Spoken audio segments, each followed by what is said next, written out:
बिस्मिल्लाहिर्रहमानिर्रहीम। अस्सलाम वालेकुम everyone. Hope you all are good in health. उम्मीद है सब बिल्कुल ठीक होंगे। Welcome to my channel biology basics with SM.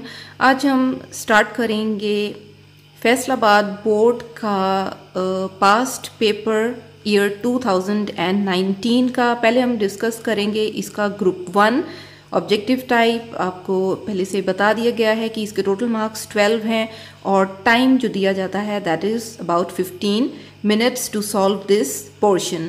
Okay, so one by one statements आती जाएंगी और आपको करेक्ट आंसर जो है वो बता दिया जाएगा। Statement number 1, regeneration is common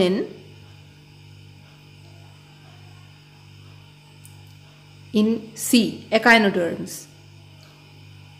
In artificial selection, the bred animals are called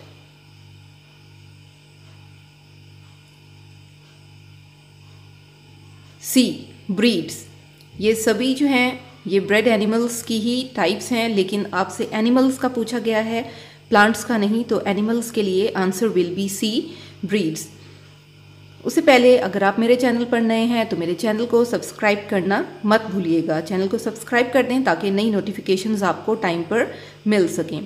third statement, cytosine always pairs with A, guanine, हमेशा गुआनिन के साथ जो है वो पेयर अप करेगी। ATCG, ठीक है ना। एट गवर्नमेंट कॉलेज के तौर पे आप इसको याद कर सकते हैं। ए हमेशा टी के साथ बॉन्ड करेगा और सी हमेशा जी के साथ बॉन्ड करेगी। C means cytosine and G means guanine.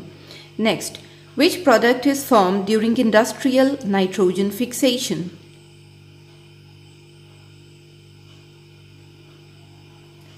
The answer is B, ammonia.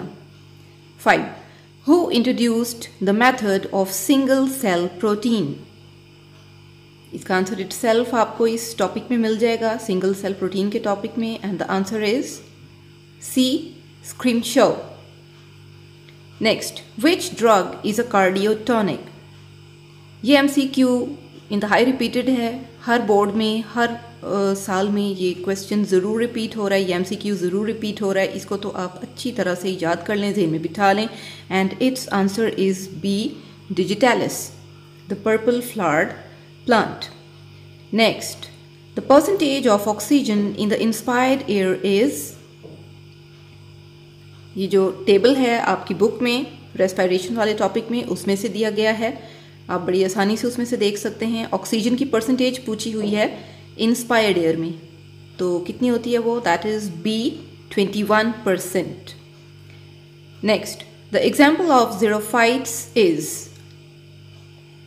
इनमें कौन सा प्लांट ज़ीरोफाइट है, ड्राई कंडीशंस में रह सकता है? It is D, cactus. Next, testis and ovaries are called, यानी दोनों को कलेक्टिवली क्या कहा जाता है? The answer is B, gonads. Gonads भी कह सकते हैं, गोनेड्स भी कह सकते हैं, whatever you call it. Number 10, the next one, the tympanum belongs to which part of ear? टिम्पैनम जो है ये ईयर ड्रम को भी कहते हैं, तो ईयर ड्रम जो है वो बेसिकली ईयर के कौन से पार्ट में होगा?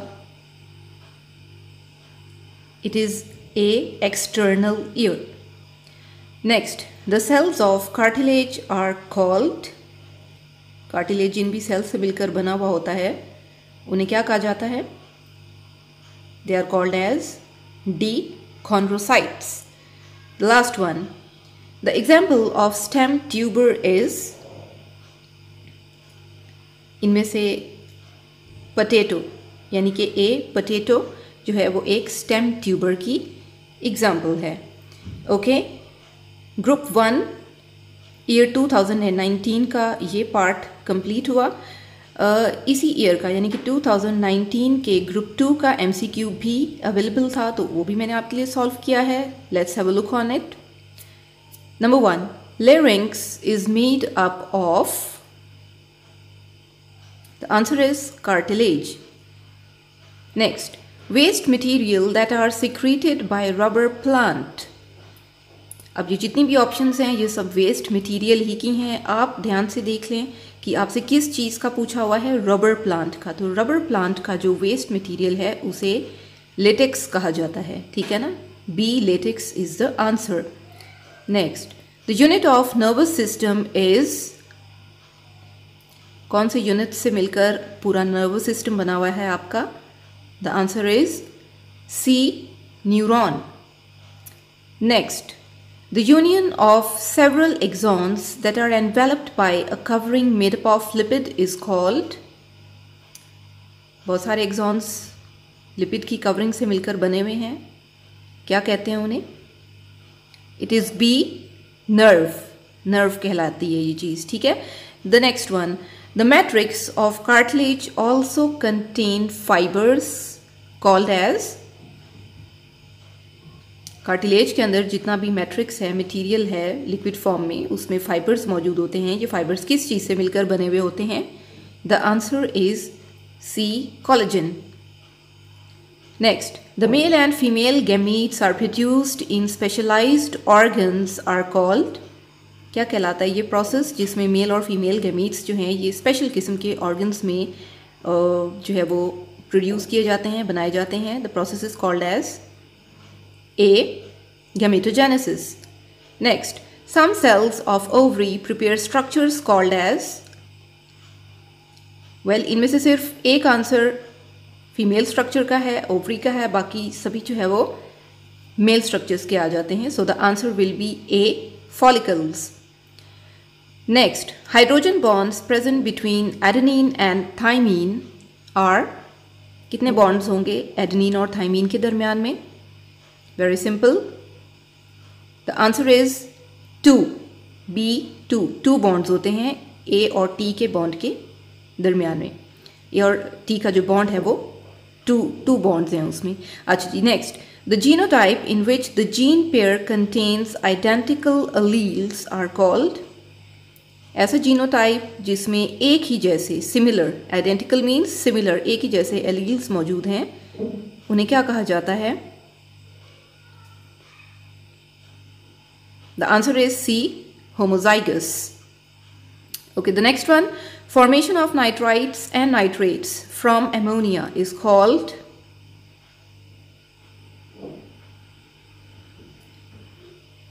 well, it is called C, nitrification.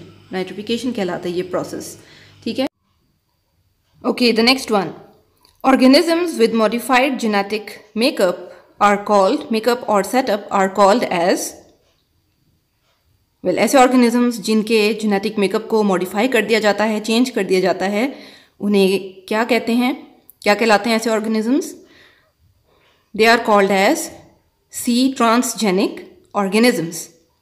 And the last one from group 2 is which inhibits और kills the bacteria within और ऑन द बॉडी, यानी बॉडी के ऊपर या बॉडी के अंदर ऐसी क्या चीज़ है जो कि बैक्टीरिया को ख़त्म कर देती है? And the answer is D, antibiotics. It is antibiotics. Well, this is all for today's video. I hope video आपके लिए यूज़फुल रही होगी। अगर ऐसा है तो आप वीडियो को लाइक ज़रूर करें, इसे अपने फ्रेंड्स के साथ शेयर करें ताकि उनकी भी हेल्प हो जाए। कमेंट सेक्शन में बताएं कि आपके लिए ये वीडियो हेल्पफुल थी, नहीं थी, और आप जो है वो किन चीज़ों पर या किन पॉइंट्स पर वीडियो देखना पसंद करेंगे। मेरे चैनल को सब्सक्राइब ज़रूर कर लें, लाजमी से कर लें, और बेल आइकन इसके साथ ही मौजूद है, उसको भी हिट कर दें ताकि जो भी नई वीडियो आए उसकी लेटेस्ट नोटिफिकेशन आपको फौरी तौर पर रिसीव हो जाए और कोई भी वीडियो आप मिस ना करें। Till my next video, stay safe, stay healthy. अल्लाह हाफिज़।